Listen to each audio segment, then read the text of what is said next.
Happy Monday, another amazing day. Looks like it's about to happen. What a stunning view.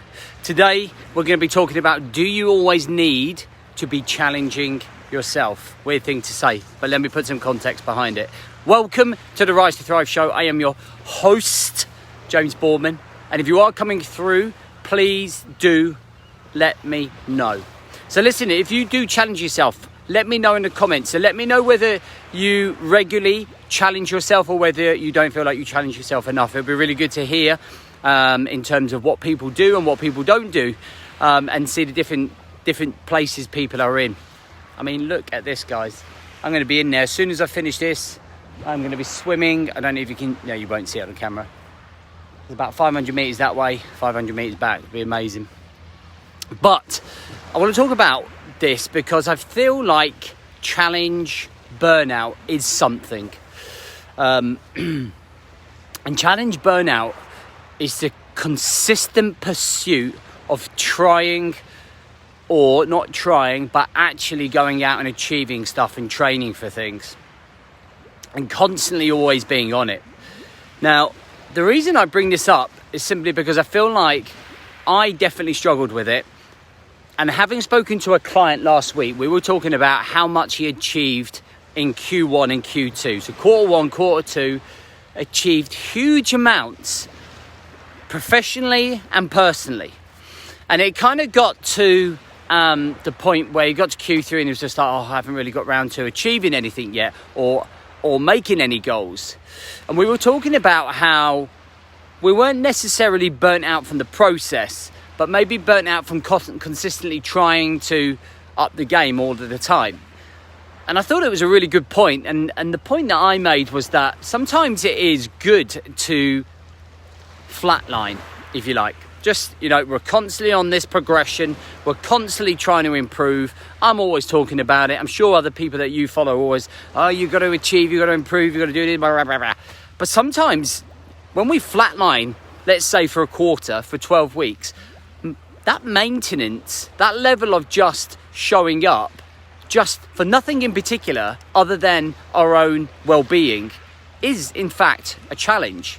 So do we need the added amount of pressure that we put under ourselves under to achieve other things? Or is it good every now and then during the year just to have those flat lines, just to embrace everything we've done, just to allow ourselves to have a little bit of time out, release the pressure, if you like, and then turn around and go, all right, it's Q4 now, I've taken those 12 weeks off, pushing myself relentlessly for something.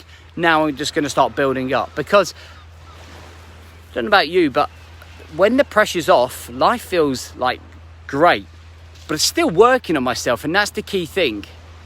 Like I've got a triathlon built up in September, but then I won't have anything probably until maybe March the following year.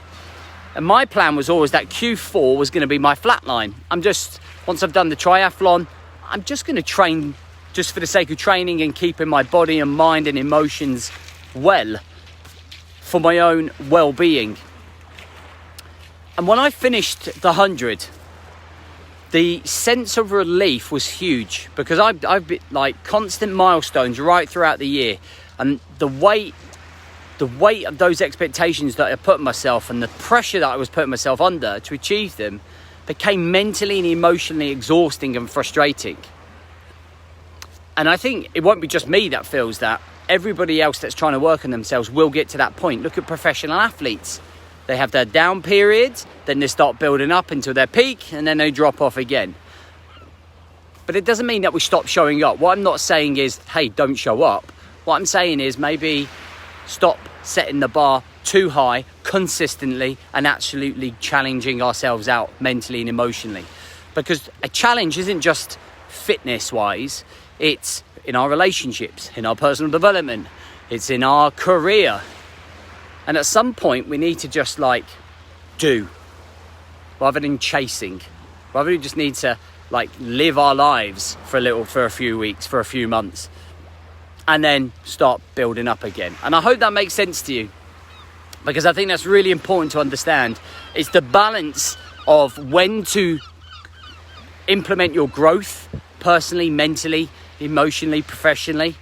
And those times that, hey, I just need some time out here. I'm going to flatline for a bit. I'm just going to keep showing up, doing my morning routine, do some kettlebell workouts, run here and there.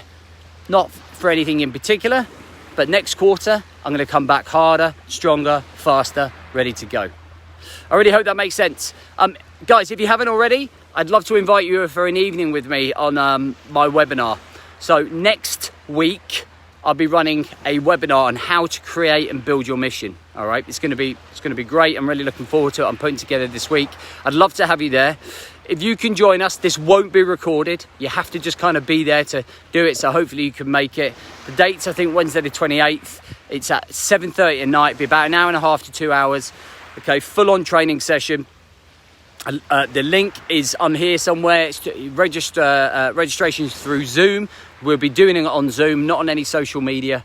But I'd love to have you there to be able to train you and help you create that mission. Listen, enjoy your Monday. It's the start of the week. Start like an absolute warrior, like a man on a mission. Okay, a woman on a mission if you're watching. And just really enjoy the day, man. Really embrace it, and I'll catch up with you Wednesday.